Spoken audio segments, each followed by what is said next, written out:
Baik, Assalamualaikum warahmatullahi wabarakatuh. Selamat berjumpa lagi dengan apa ya di sini. Gimana kabar kalian?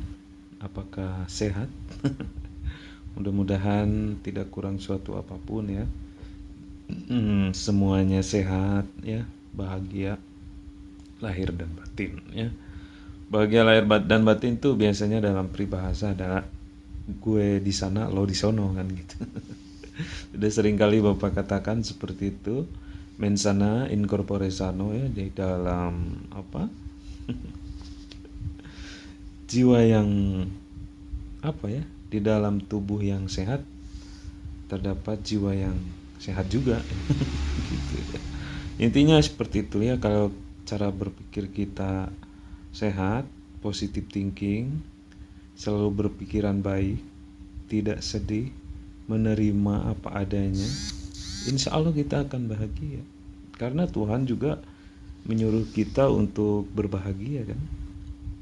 Makanya doa kita, doa sapu jagat itu kan, Robbana atina fid dunya hasanah wa fil akhirati hasanah kan.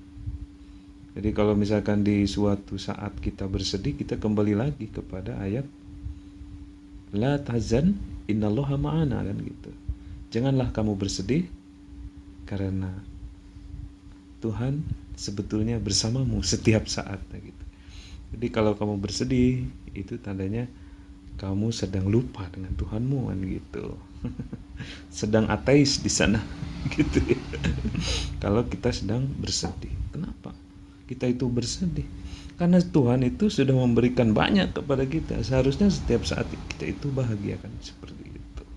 Nah, ketika perasaan kita bahagia, hati kita bahagia, tentu saja akan berimbas atau berdampak kepada tubuh kita juga akan sehat gitu ya.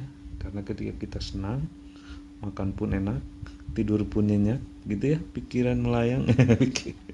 Pikirannya tidak ada beban seperti itu ya. Ya itu berarti tandanya kita mensyukuri apa yang sedang terjadi, menerima apa adanya gitu, menerima apa yang sudah ditakdirkan oleh Tuhan sesuai dengan rukun iman yang keberapa ya, yang keenam itu kan, kita menerima takdir Tuhan, khairihi wa syarihi kan gitu, baik itu takdir yang baik ataupun takdir yang tidak baik. Sebetulnya tidak ada takdir yang tidak baik itu ya. Sebetulnya itu adalah kesesuaian rencana Tuhan. Jadi apa yang terjadi itu adalah sesuatu hal yang sudah direncanakan Tuhan seperti itu. Jadi kalau misalnya kita bersedih dengan apa yang sudah terjadi menimpa kepada kita, itu tandanya kita rasa berimannya sedang berkurang di sana ketika kita sedang bersedih. Karena itu tandanya kita sedang tidak menerima apa yang terjadi pada kita. Insya Allah kalau orang yang beriman dengan benar tidak akan pernah bersedih. Nah, karena dalam hatinya beriman kepada rukun iman yang keenam kan gitu. Menerima takdir, kepada takdir, baik itu takdir baik ataupun takdir jelek. Kan ayatnya itu khairihi wa syarihi katanya. Takdir baik ataupun takdir jelek itu pun sebetulnya agak kurang tepat. Tidak ada takdir yang jelek, karena semuanya adalah rencana Tuhan yang sudah menjadi nyataan gitu. Iya, kalau kita yakin dengan Tuhan, dengan takdir Tuhan, kita tidak akan bersedih karena kita akan menerima apa yang sudah dikehendaki oleh Allah gitu. Aduh, gitu ya, di bahasanya lebih islami gitu. Kita harus menerima apa yang sudah ditakdirkan oleh Allah Subhanahu wa taala. Nah, gitu. Karena apa ya? Biasanya kita itu sedih itu karena apa biasanya? Nah, hilang uang itu sedih kan ya. Diputusin pacarnya sedih kan gitu ya. Bercerai. Kita tuh rata-rata bersedih karena kehilangan dunia kan gitu, kehilangan materi biasanya seperti itu ya. Orang tua kita meninggal gitu, itu kan bersedih kan. Atau apa, saudara kita meninggal, saudara kita sakit ya, anak kita sakit, atau ya mbah kita sakit gitu. Itu rata-rata atau sebagai manusia normal itu memang bisa bersedih dalam keadaan seperti itu. Tapi ketika kita kembalikan bahwa semuanya itu hanyalah titipan, nah gitu, seharusnya kita itu lega malahan ya. Jadi beban itu jadi berkurang ketika titipan Tuhan diambil oleh yang punya. Jadi kita yang dititipi itu harusnya menjadi lebih plong gitu ya. Nah, contohnya kita dititipin dititipin uang nih 1 miliar, awas nih jangan hilang kan gitu. Nah kita kan beban untuk menjaganya ya gitu. Iya, ketika kehilangan dapat jabatan gitu misalkan, kemudian jabatannya hilang terus kita sedih, ya harusnya kita tuh senang karena titipan itu sudah diambil sama yang punya, jadi beban kita sudah berkurang. Kadang-kadang yang manusia sedihkan itu justru seharusnya itu membuat kita bahagia gitu. Coba apa yang membuatmu sedih? Misalkan orang tua meninggal gitu ya, itu pasti secara normal ya, manusiawi, semua orang itu bersedih ketika orang tua meninggalkan kita ya. Nah, karena mereka yang mengurus kita dari kecil bisa menjadi seperti ini kan ya, secara manusiawi kita bersedih ketika mereka meninggalkan kita, mendahului kita ya. Ya memang yang ditinggalkan itu ya biasanya bersedih, padahal ya, sebetulnya yang meninggalkan itu ya mungkin dia sudah bahagia di sana gitu. Seharusnya kita itu bersedih karena diri kita sendiri gitu ya, karena dosa-dosa kita terhadap mereka gitu ya. Ya itu, jadi bukan karena kehilangan mereka, tetapi karena dosa-dosa kita yang telah diperbuat kepada mereka, sehingga ketika mereka sudah meninggalkan kita lebih dulu kan gitu ya, kita mau berbuat baik pun akan sia-sia kan gitu, karena sudah tidak ada mungkin letak sedihnya di sana. Jadi jangan-jangan mereka belum memaafkan kita, mereka sudah meninggalkan kita gitu. Jangan-jangan seperti itu. Ini kok ngelanturnya sangat panjang sekali. Sebetulnya kita akan membahas tentang mata pelajaran ya, materi pelajaran ini. Tadi pembukaannya kan biasanya Bapak nanya kabar kalian kan gitu ya, nanya kabar gimana kabarnya, semoga bahagia kan gitu. Jadi bahagia itu memang Tuhan yang menyuruh kita bahagia ya. Ini ngelantur lagi nih. Yalah nggak apa-apa, sekalian apa saja yang yang menganggap bisa mengantarkan kita kepada rasa senang, rasa bahagia, meninggalkan rasa sedih. Insya Allah mudah-mudahan Bapak ungkapkan di sini.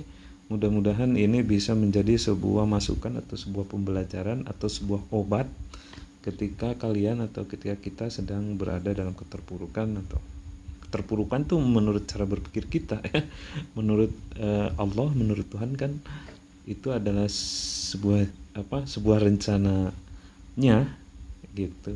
Apakah kita akan paham atau tidak dengan rencana yang Tuhan berikan kepada jalan hidup kita gitu ya. Kadang-kadang memang kesedihan itu karena kita bandingkan dengan kebahagiaan orang lain. Orang lain mau punya ini ya, punya itu, kok saya mah enggak kan. Nah itu letak kekeliruannya di sana. Jadi setiap kita itu diberikan kelebihan oleh Tuhan ya. Tidak bisa apa yang kita miliki kita bandingkan dengan orang lain miliki gitu. Karena apa yang kita punya ya itu kemampuan kita. Jadi Tuhan memberikan sesuatu kepada kita itu karena Tuhan tahu. Tuhan tahu Tuhan tahu kemampuan kita gitu. Jadi kalau Tuhan memberikan misalkan nih rezeki nih maksimalnya 100. Kalau misalkan kita diberi 50, berarti Tuhan tahu kemampuan kita memang di 50 itu. Kalau misalkan kita melihat orang lain kok dia mah 100 diberikan lebih dari kita, misalkan kelihatan tuh dia mah lebih banyak dikasihnya sama Tuhan tuh. Nah, itu berarti Tuhan sudah tahu akan kemampuan orang tersebut gitu. Jadi kalau misalkan kita dikurangi rezekinya atau dikurangi dunia yang dititipkan kepada kita, berarti Tuhan tahu kepada kapasitas kita ketika menanggung ketika menanggung titipannya itu, gitu. Iya, jadi nggak bisa kita membandingkan titipan yang diberikan kepada kita dengan titipan yang diberikan kepada orang lain, karena setiap orang itu memiliki kapasitas yang berbeda. Jadi kita syukuri aja apa yang kita dapat, apa yang kita terima. Semua yang sudah Tuhan berikan kepada kita itu sangat banyak sekali, tidak terhitung gitu ya. Tidak terhitung jumlahnya, tak terhingga apa yang sudah Tuhan berikan kepada kita. Sehingga apa alasan kita untuk bersedih? Meneteskan air mata ketika apa? Jadi meneteskan air mata itu ya ketika kita bahagia, ketika kita misalkan kita sudah lama nih gak berjumpa dengan orang tua, tiba-tiba kita bertemu, katakan kita sudah menangis, aduh apa itu tangisan bahagia, tangisan yang seperti itu yang diharapkan. Jadi air mata itu sebetulnya dikeluarkan hanya untuk ketika berbahagia, karena ketika kita bersedih itu artinya kita sedang dalam fase kurang menerima apa yang Tuhan takdirkan kepada kita, gitu. Iya, jadi setiap keadaan itu adalah keadaan terbaik ya, yang ada kepada kita. Itu sebetulnya seperti itu. Yaitu makanya ayat yang sangat terkenal itu adalah ayat la in syakartum la azidannakum wa la in kafartum inna adzabi lasyadid. Itu ayat yang sangat terkenal, yang sering sekali oleh para ulama, oleh para ustadz-ustadz itu disampaikan di berbagai kegiatan atau di berbagai kesempatan itu ya. Nah, in syakartum la azidanakum. Jadi apabila kita bersyukur, Tuhan akan menambahkan. Tapi kalau kita tidak bersyukur, maka itu akan mengganggu kepada pemikiran kita, jiwa kita ya. Sehingga pikiran kita itu sakit dan badan pun ikut sakit. Inna adzabil lasyadid kan gitu. Ketika kita kufur, kita tidak menerima apa yang sudah Tuhan berikan, maka siksaan Tuhan itu sangat pedih. Adab Tuhan itu sangat pedih kan. Nah, itu termasuk ke dalam perasaan kita yang sempit, perasaan kita yang selalu kurang. Nah, itu jadi kita akan tersiksa dengan tidak menerimanya kita kepada apa yang sudah Tuhan berikan. Makanya la in syakartum, kita bersyukur, berterima kasih, menyadari, menerima gitu, memahami takdir Tuhan apa yang sudah terjadi pada kita. Justru di sana Tuhan akan memberikan tambahan. La azidannakum, maka akan ditambahkan gitu rezekinya, apa yang sudah Tuhan berikan itu akan ditambahkan kepada kita ketika kita berterima kasih, bersyukur dengan apa yang sudah Tuhan berikan, gitu ya. Jadi kalau kita memang orang yang beriman, tidak ada kata sedih, kita pasti dimanapun dan kapanpun kita akan selalu senang dan kita selalu akan bahagia, kita akan selalu menerima, kita akan selalu tertawa. Oh ini, kita akan selalu paham gitu apa yang sudah menimpa kepada kita gitu. Jadi selamanya kita akan selalu bahagia, karena itulah tuh yang Tuhan suruhkan kepada kita. Jadi contohnya nih, Tuhan menyuruh sholat ya. Sebelum sholat itu kan kita harus mandi dulu ya. Nah, kita harus wudhu dulu. Nah, itu kan hal-hal yang diwajibkan ya sebelum sholat. Nah, sehingga kalau memang orang itu benar sholatnya, pasti dia akan sehat ya, badannya ya, baik jiwanya maupun badannya kan gitu. Ya pasti kalau sholatnya benar, pasti kan adusnya juga benar, mandi besarnya benar, wudhunya benar, insya Allah kan badannya akan bersih gitu. Badannya akan bersih, karena setiap sholat, ketika kita sholat, sholat yang benar ya, pasti dia sudah mandi, pasti dia sudah berwudu, pasti dia bersih badannya. Jadi kalau misalkan ada orang sholat tapi badannya bau, jangan-jangan nih sholatnya tidak mandi dulu gitu ya. Ya kalau orang yang sembahyang ya seharusnya itu tidak bau lah badannya, pasti dia sudah mandi dulu, sudah wudu dulu ya, pasti sehat badannya. Nah ketika sholat pun gerakan-gerakan sehat kan gitu, di gerakan-gerakan senam itu meniru gerakan-gerakan sholat kan gitu. Dan ketika sholat pun isinya itu ya bersyukur. Bacaan-bacaan yang wajib dalam sholat isinya bersyukur, dan bacaan-bacaan yang isinya meminta atau isinya berdoa itu sunat, isinya memuji Tuhan. Contoh surah apa yang wajib yang pertama dalam sholat itu takbiratul ihram kan, kita mengucapkan Allahu Akbar. Nah itu Allah Maha Besar. Ya kan itu bersyukur sesuai dengan ayat la in syakartum tadi, bersyukur atau memuji Tuhan ya. Allah Maha Besar, ya Allah Engkau Maha Besar, Engkau telah memberikan apapun kepada aku, yang tidak aku minta pun sudah Engkau berikan. Allah Maha Besar. Berapa kali kata Allahu Akbar di dalam sholat?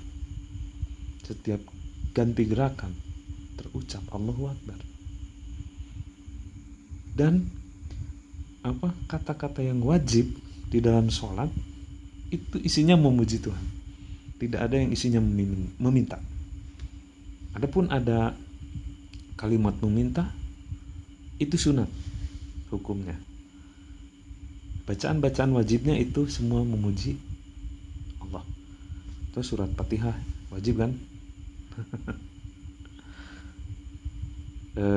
Alhamdulillahirabbil alamin kan isinya memuji Tuhan. Alhamdulillah dengan segala puji memuji Tuhan ya. Aroma cuma dalam kata iyyaka na'budu, hanya kepadamu aku beribadah, wa iyyaka nasta'in, hanya kepadamu aku meminta pertolongan, berarti tetap hanya kepadamu, menceritakan Allah, memuji kebesaran Tuhan tetap ya. Ar-Rahmanir-Rahim yang Maha Pengasih lagi Maha Penyayang, siapa? Tuhan. Malik Yaumiddin yang memiliki hari pembalasan, siapa itu? Tuhan. Gitu. Nah yang sunatnya itu seperti bacaan duduk di antara dua sujud kan gitu. Allahu Akbar, Rabbana gitu. Itu masa pujakan ya. Rabbik firli hamni wa dunya wadini wa abini. Ya kan? Itu meminta rezeki itu meminta ya. Beri maafkan aku ya, beri rezeki aku, arzukni wadini wa'afini wa'afwani ya, semuanya permintaan isinya kalau yang sunat. Tapi yang wajibnya itu bacaan-bacaan memuji Tuhan ya.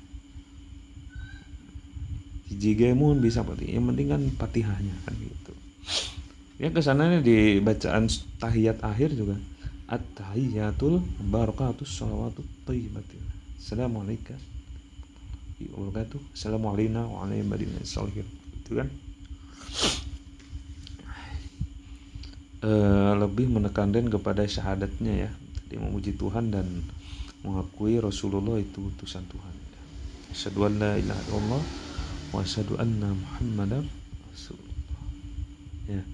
Jadi itu adalah syahadat yang kita ucapkan di setiap kali kita sholat, supaya kita selalu ingat ya, menekankan terus bahwa memang manusia itu sebetulnya sehari-harinya adalah dalam kelupaan ya, ada dalam kerugian. Maka setiap sholat pun kita selalu memohon petunjuk kepada Allah ya.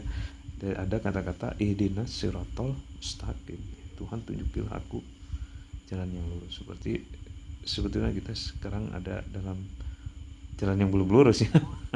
Makanya kita setiap sholat selalu meminta, memohon kepada Allah untuk diberi petunjuk kepada jalan yang lurus kan, gitu. Ya.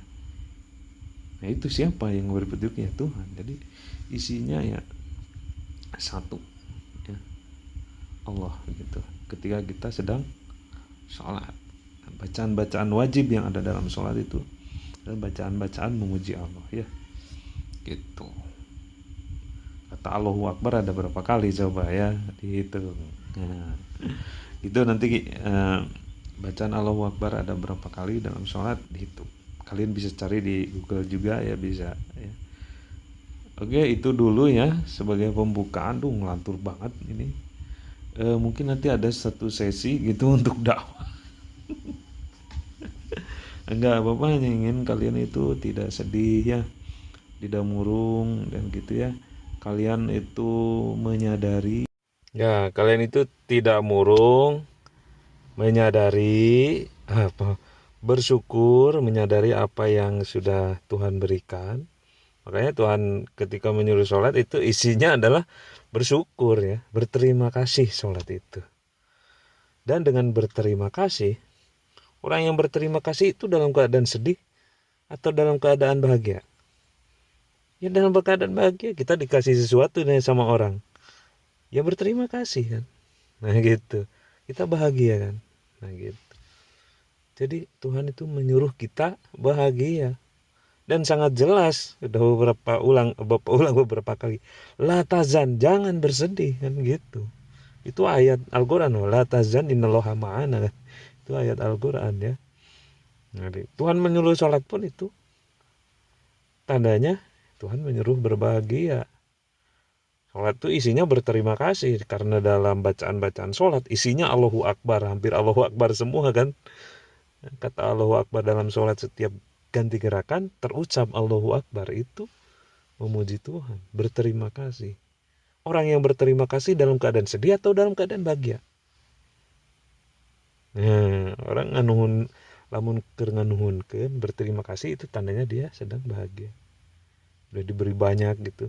Terima kasih ya Allah, Allah Maha besar berapa kali kan gitu. Nah, gitu. Jadi cirinya orang beriman ya bahagia. Ya, cirinya orang beriman ya pasti bahagia ya. Tidak pernah bersedih gitu. Adapun orang bersedih ya memang manusiawi. Karena Tuhan juga sebetulnya semua kebanyakan orang itu dalam keadaan kerugian ya. Wah, asri kan gitu. Innal insana lafi khusrin. Sesungguhnya kebanyakan manusia itu dalam kerugian. Kecuali illal ladina. Nah, ini sedikit yang bahagia itu. Kebanyakan bersedih, maka doa sapu jagatnya adalah apa? Robbana atina fid dunya hasanah wabil akhirati hasanah. Ya Allah, berikan aku bahagia di dunia dan akhirat gitu. Itu tandanya bahwa kebanyakan orang itu belum bahagia. Yaitu manusiawi. Ya karena memang yang masuk surga itu ya sedikit. Bahasanya aja kecuali ya, bahasanya illalladzina amanu gitu, kecuali orang yang beriman gitu kan. Salah satunya adalah rukun iman yang keenam itu kan menerima takdir kan gitu. Baik itu takdir baik, khairihi wa syarrihi, itu tadi kan kembali ke sana ya. Oke ya, itu intermezzo yang sangat panjang ya. Mudah-mudahan bermanfaat. Kita ke materi yang sebetulnya akan kita bahas, yaitu materi gelombang. Baik, kita ke materi gelombang ya.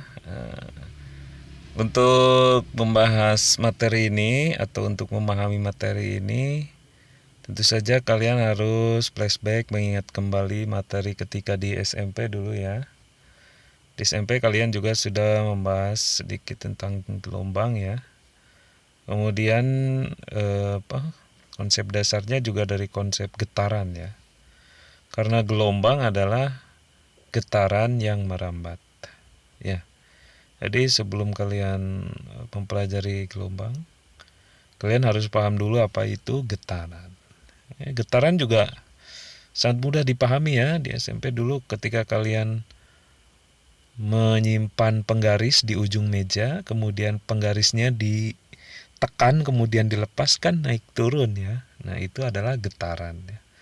Peristiwa getaran ya, peristiwa bolak-balik ke atas dan ke bawah untuk akhirnya menuju ke sebuah titik keseimbangan. Jadi setelah penggaris itu digetarkan, kemudian kita biarkan, lama-lama kan diam di tengah, kan? Kita getarkan kan naik turun, dia ke atas ke bawah, ke atas ke bawah, lama-lama penggarisnya diam di tengah, kan gitu. Jadi getaran adalah gerakan bolak-balik yang menuju titik keseimbangan, ya.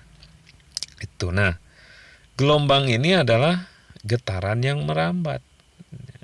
Jadi kalau kita pernah lihat gelombang air laut, ya, pastinya pernah lihat.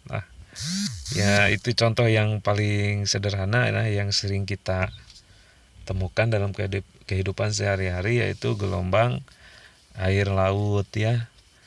Air laut kan bergerak naik turun, ya. Jadi kadang ke atas, kadang ke bawah, itu gelombang itu, ya. Gitu. Itu untuk mencari titik keseimbangannya. Tapi dia bergetar ke bawah dan ke atas itu sambil berjalan, kan gitu, ya. Jadi itu bisa dikatakan gelombang, getaran yang merambat. Jadi seolah-olah gelombang itu berpindah dari satu tempat ke tempat lain. Kalau penggaris tadi kan itu hanya getaran, ya. Dia bergerak naik turun aja gitu, bergetar bolak-balik lah gitu menuju titik keseimbangannya gitu. Makanya ketika dilepas, dia lama-lama diem di tengah titik keseimbangannya gitu. Tapi kalau gelombang itu getaran yang merambat, ya, contohnya seperti gelombang air laut. Air laut itu bergetar, ya, bergetar, dia itu naik ke atas dan ke bawah, kan gitu. Kemudian merambat dari tengah ke pinggir, gitu. Jadi itu, ya, itu bisa dikatakan gelombang karena itu adalah getaran yang merambat. Nah, gitu. Terus apa? Sebuah gelombang itu kan ketika dia merambat, ya, ketika dia berpindah dari satu titik ke titik lain, contohnya air laut, ya, berpindah dari tengah laut ke pinggir laut, ya, gelombang air laut itu berpindah dari satu titik ke titik lain, itu ketika berpindah, ketika merambat itu kan memerlukan tempat untuk berpindah. Nah, dimana kalau gelombang air laut tentu saja tempatnya adalah, medianya adalah air laut itu sendiri. Ya, kalau misalkan contoh yang lain, ya, kita mau berpindah dari satu tempat ke tempat lain pasti memerlukan tempat untuk berjalan, kan. Contoh yang lain lagi itu gelombang bunyi lah nih. Suara bapak, ya, suara guru misalkan ketika di kelas itu berbicara, ya, dari suara yang keluar dari si gurunya kemudian merambat lewat udara sampai ke telinga muridnya, itu kan si suara tersebut memerlukan tempat untuk merambat.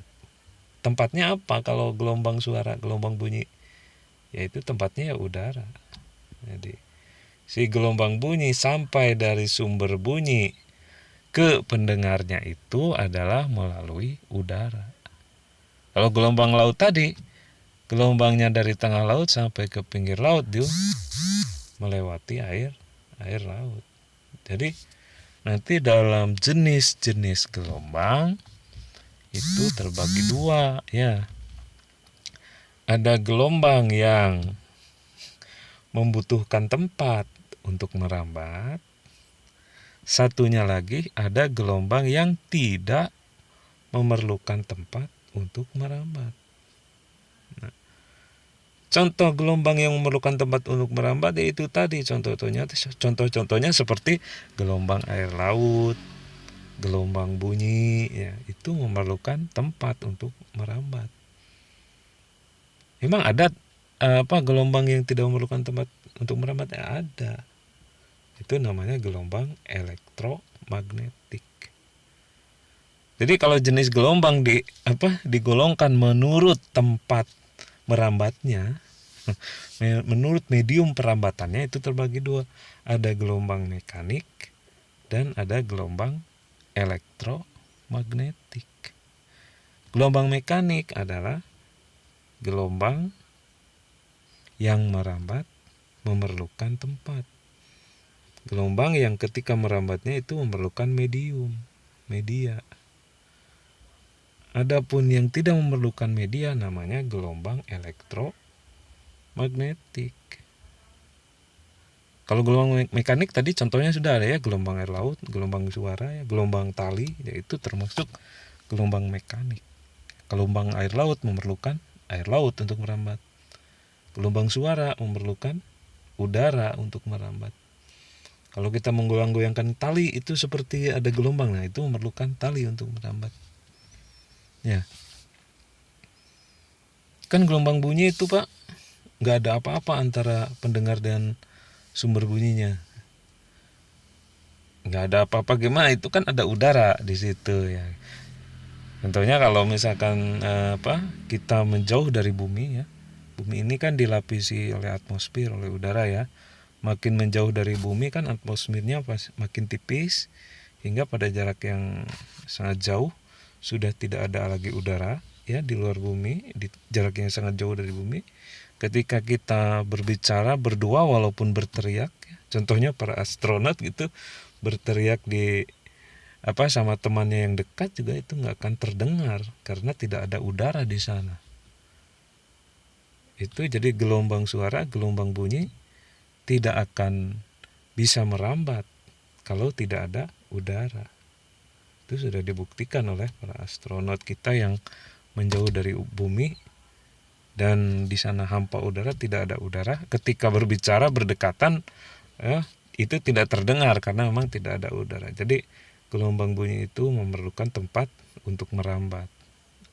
Apa tempat untuk merambatnya? Yaitu udara. Maka gelombang bunyi termasuk ke dalam gelombang mekanik, yaitu gelombang yang memerlukan media atau memerlukan tempat untuk merambat. Yang kedua, gelombang elektromagnetik.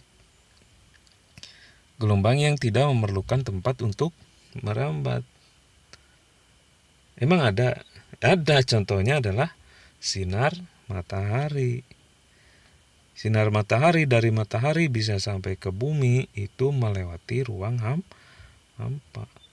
Jadi kalau di bumi ini kan dilapisi oleh atmosfer ya sebagai pelindung bumi. Tapi semakin kita menjauh dari bumi, lapisan atmosfernya kan semakin tipis sehingga pada jarak yang sangat jauh sudah tidak ada lagi atmosfer bumi. Nah, di sana terjadi hampa udara, tidak ada udara. Nah, matahari ini melewati daerah itu bisa sampai ke bumi. Jadi bisa dikatakan sinar matahari atau cahaya matahari itu ya bisa dikatakan termasuk ke dalam gelombang elektromagnetik.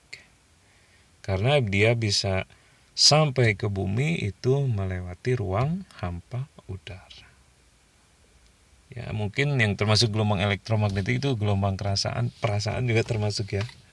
Kalau misalkan kita punya pacar astronot gitu mungkin dia pergi ke bulan atau ke planet Mars, kita kangen bisa sampai kan perasaannya. Bisa juga seperti itu ya, perasaan termasuk ke gelombang elektromagnetik juga. Tapi ini kan kita bicara materi atau fisika ya. Salah satu yang termasuk ke dalam gelombang elektromagnetik adalah gelombang cahaya ya. Contohnya gelombang cahaya matahari dari matahari bisa sampai ke bumi itu melewati ruang hampa udara, sehingga cahaya ini bisa termasuk ke dalam gelombang elektromagnetik. Nah, itu gelombang yang jenis gelombang yang dibagi berdasarkan tempat merambatnya gitu. Jadi kalau yang memerlukan medium namanya gelombang mekanik. Contohnya gelombang air laut dan gelombang bunyi. Yang tidak memerlukan medium namanya gelombang elektromagnetik. Contohnya cahaya matahari bisa sampai ke bumi. Itu. Kemudian jenis gelombang yang berikutnya adalah berdasarkan arah getarnya. Itu ya. Kalau berdasarkan arah getarnya juga gelombang ini terbagi dua. Ya. Jadi ada yang namanya nanti gelombang transversal, ada yang namanya gelombang longitudinal gitu. Kalau gelombang transversal itu kan gelombang, ini sudah di SMP ya dulu ya. Ini kan dasarnya dulu ya, sebelum ke persamaannya nanti. Secara garis besarnya gitu ya, kita membahas tentang gelombang dan jenis-jenisnya. Nah, jadi gelombang transversal ini adalah gelombang yang arah rambatnya, yang arah getarnya itu tegak lurus terhadap arah rambatannya. Gitu. Coba nih lihat ya gambarnya tuh. Jadi arah getarnya itu yang ke atas dan ke bawah itu. Gelombang kan bergerak ke atas, bergerak ke bawah. Nah itu arah getarnya kan bergetar ke atas dan ke bawah. Merambatnya dari kiri ke kanan itu. Nah, jadi atas bawah itu kan tegak lurus terhadap kiri kanan. Nah, gitu. Di vertikal itu kan tegak lurus terhadap horizontal. Nah itu gelombang yang arah getarnya seperti itu bisa dinamakan atau itu dinamakan gelombang transversal. Nah, gelombang yang bentuknya seperti itu seperti air laut atau gelombang tali gitu ya. Nah, itu adalah masuk ke dalam gelombang transversal gitu. Ini pokoknya yang arah getarnya itu naik turun ya. Nah, itu gelombang transversal. Naik turun tegak lurus terhadap horizontal gitu. Vertikal tegak lurus terhadap horizontal. Nah, itu dinamakan gelombang transversal menurut arah getarnya. Yang satu lagi gelombang longitudinal. Nah, gelombang longitudinal ini arah getarnya searah dengan arah rambatannya. Jadi kalau longitudinal dia tidak naik turun ya. Ya seperti gelombang bunyi ya. Jadi suara Bapak ini sampai ke kalian kalau di kelas gitu ya. Itu suara dari mulut gurunya itu menekan udara yang ada di depan mulutnya sehingga udara itu tertekan sehingga akhirnya sampai ke telinga. Nah, itu namanya gelombang longitudinal. Jadi dia merapatkan dan merenggangkan udara. Jadi kalau di dalam longitudinal itu ada yang namanya rapatan dan ada yang namanya renggangan.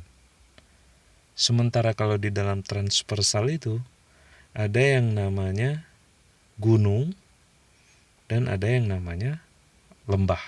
Nah, jadi nanti kalau dalam transversal satu gunung dan satu lembah itu bisa dikatakan satu panjang gelombang. Nah, kalau di dalam longitudinal satu panjang gelombang itu satu rapatan dan satu renggangan. Nah, gitu. Itulah jenis gelombang yang dikelompokkan berdasarkan arah getarnya. Jadi kalau arah getarnya tegak lurus terhadap arah rambatannya, itu namanya gelombang transversal. Dan kalau gelombang yang arah getarnya itu searah dengan arah rambatannya, itu bisa dikatakan sebagai gelombang longitudinal. Contoh gelombang transversal ya gelombang air laut tadi. Gelombang longitudinal contohnya ya gelombang bunyi gitu. Dan kalian bisa nyari contoh yang lain, nanti kan sama Bapak dikasih linknya ya, lebih lengkap di sana kalau kalian baca ya, informasinya lebih lengkap.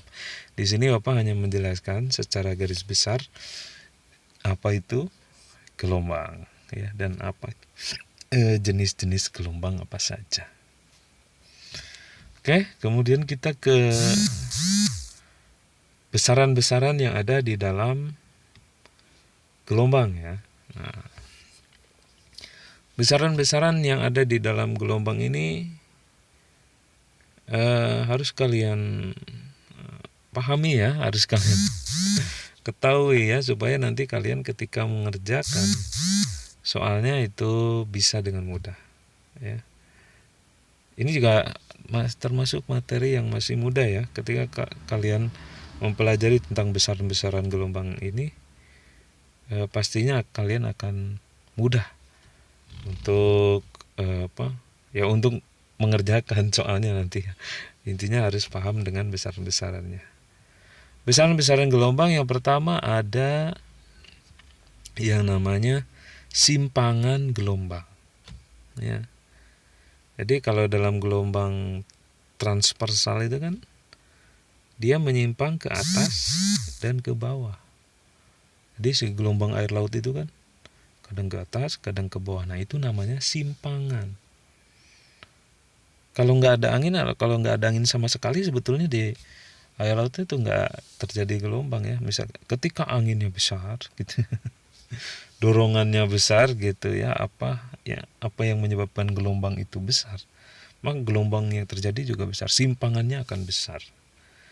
Jadi kalau gelombang tsunami itu kan naik gelombangnya sangat tinggi sekali, turunnya dasar sekali, kemudian tinggi banget gitu kan. Nah itu adalah simpangan gelombang. Jadi ketika terjadi gelombang transversal, dia menyimpang ke atas dan dia menyimpang ke bawah. Nah simpangannya itu, adalah salah satu dari besaran gelombang. Jadi kalau nggak ada simpangan yang tidak terjadi gelombang. Misalkan air laut itu datar ya, nah itu berarti belum terjadi gelombang. Nah ketika air laut itu naik turun bergelombang, nah itu ya terjadi gelombang, terjadi simpangan. Ketika belum ada gelombang kan datar. Nah ketika terjadi gelombang kan ke atas, ke bawah, nah itu terjadi simpangan. Ya, itu adalah besaran gelombang yang pertama. Nah satuannya meter. Nah, jadi menyimpangnya itu berapa meter. Kalau gelombang kecil ya simpangannya kecil. Kalau gelombang tsunami ya simpangannya pasti besar gitu. Itu adalah simpangan. Kemudian yang selanjutnya ada besaran periode. Periode itu adalah apa? Periode itu kan waktu ya. Makanya lambangnya T besar di sini nanti ya. T besar, lambangnya T itu adalah dari inisial time ya gitu. Jadi nanti ada T besar ya, dalam persamaan fisika itu dalam rumusnya ada T besar dan ada T kecil. Kalau T besar itu time untuk periode. Kalau T kecil itu time untuk waktu secara umum ya. Kalau T besar waktu untuk khusus untuk periode. Jadi periode itu apa? Kalau misalkan ada pemilihan presiden gitu, terpilih 2 periode. Nah, jadi periode itu apa? 2 periode itu kan 10 tahun. Nah, ada apanya? Ada limit waktunya, ada batasan waktunya kalau periode ya. Jadi kalau periode di dalam gelombang ini, kalau waktu kan nggak ada batasan waktu secara umum gitu. Kalau periode itu ada batasannya. Jadi periode adalah waktu yang diperlukan untuk menempuh satu gelombang. Nah, jadi kalau dalam transversal, satu gelombang itu satu gunung dan satu lembah. Nah, waktu untuk menempuh satu gunung dan satu lembah itu namanya satu periode. Begitu. Di periode adalah waktu yang diperlukan untuk menempuh satu gunung dan satu lembah. Kalau waktu yang diperlukan untuk menempuh satu gunung dan satu lembah misalkan 1 detik, nah itu berarti periodenya 1 detik. Kalau waktu yang diperlukan untuk menempuh satu gunung dan satu lembah itu selama 2 detik, berarti itu periodenya 2 detik. Jadi periode itu waktu yang diperlukan untuk menempuh satu gelombang. Gitu. Lambangnya T besar, tapi satuannya sekon. Gitu. Oke. Ya satuannya sekon ya karena waktu gitu atau detik. Nah untuk selanjutnya itu besaran yang kedua ya. Yang pertama tadi simpangan, yang kedua periode, kemudian yang ketiga ada frekuensi. Nah frekuensi ini adalah kebalikan dari periode. Kalau dilihat dari kata-katanya ya, ada kalau dilihat dari definisinya ya nanti. Maka persamaannya juga kebalikan dari periode. Jadi kalau periode itu T sama dengan 1/F ya. Tapi kalau frekuensi kebalikannya, F kecil sama dengan 1/T besar. Nah gitu. Karena frekuensi itu adalah banyaknya gelombang dalam 1 detik. Nah gitu. Jadi kalau dalam 1 detik itu terjadi 100 gelombang, nah, maka bisa dikatakan frekuensinya itu 100 Hertz gitu ya. Satuan dari frekuensi kan Hertz gitu. Nah, jadi frekuensi adalah banyaknya gelombang yang terjadi dalam waktu 1 detik. Misalkan dalam 1 detik terjadi 5 gunung dan 5 lembah. Nah, berarti itu frekuensinya adalah 5. Gitu. Dalam 1 detik terjadi 50 gelombang. Nah, berarti itu frekuensinya 50. Jadi semakin banyak gelombang yang terjadi dalam 1 detik, itu bisa dikatakan frekuensinya semakin tinggi. Nah gitu. Makin kerap terjadi itu frekuensinya berarti makin tinggi. Nah gitu. Di frekuensi adalah banyaknya gelombang yang terjadi dalam 1 detik. Frekuensi lambangnya F kecil ya. Kalau F besar itu force, gaya ya. Kalau frekuensi F-nya kecil sama dengan 1/T, kebalikan dari periode. Kan dari kata-katanya juga terbalik. Kalau periode itu waktu yang diperlukan untuk menempuh 1 gelombang. Kalau frekuensi banyaknya gelombang yang terjadi dalam 1 satuan waktu kan gitu. Kebalikannya, maka rumus frekuensi kebalikan dari rumus periode. Makanya kalau F itu 1/T, kalau T itu 1/F. Nah gitu. Kemudian untuk besaran itu frekuensi ya. Untuk selanjutnya ada panjang gelombang. Nah, panjang gelombang itu ya panjangnya gelombang, panjang 1 gelombang, 1 gunung dan 1 lembah itu panjangnya berapa? Nah itu panjang gelombang. Nah, gitu. Itu kalau diukur dari dari panjangnya atau dari jarak 1 gunung dan 1 lembah, dari mulai gunung terjadi sampai gunung selesai, kemudian dari mulai lembah terjadi sampai lembah selesai. 1 gunung dan 1 lembah itu diukur jaraknya berapa. Nah itu adalah panjang gelombang atau lambangnya nanti lambda di dalam rumusnya ya. Nah itu tadi ada apa saja? Simpangan, ada periode, ada frekuensi, ada panjang gelombang, kemudian ada kecepatan gelombang. Kecepatan gelombang ya tentu saja cepat dan lambatnya gelombang. Jadi kalau gelombang itu sangat cepat, nah, berarti kecepatannya tinggi. Kalau gelombang itu lambat, lemah gitu ya, ya berarti itu kecepatannya rendah. Nah, cepat lambat gelombang ini tergantung kepada panjang gelombangnya, tergantung kepada periodenya gitu. Jadi periode itu ya waktunya. Kalau waktunya cepat, ya berarti waktunya cepat ya, waktunya sebentar ya, cepat ya, berarti kecepatannya itu tinggi ya, berarti karena waktunya sebentar kan. Kalau waktu sebentar itu tandanya cepat kan. Maka persamaannya itu V kecepatan sama dengan lambda per T, panjang gelombang dibagi periode. Nah, jadi kalau panjang gelombangnya sangat panjang nah, dalam waktu yang sangat singkat, nah itu berarti kecepatannya tinggi. Orang namanya cepat kan waktunya juga sebentar. Kalau lambat itu kan waktunya lama. Makanya T itu dibawa sebagai pembagi. Jadi kalau pembaginya kecil, otomatis si kecepatannya itu bisa dikatakan sangat cepat ya. Karena waktunya kecil atau waktunya sebentar gitu ya.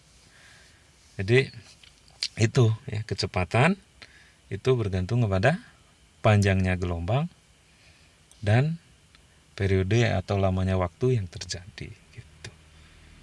Kalau gelombangnya sangat panjang dan waktunya sangat sebentar, itu berarti kecepatannya tinggi. Nah, itu dulu untuk besaran-besaran gelombang ya. Sampai sini udah menyita waktu yang sangat panjang ya. Kalau ada yang kurang paham bisa kalian tanyakan langsung di Japri ya.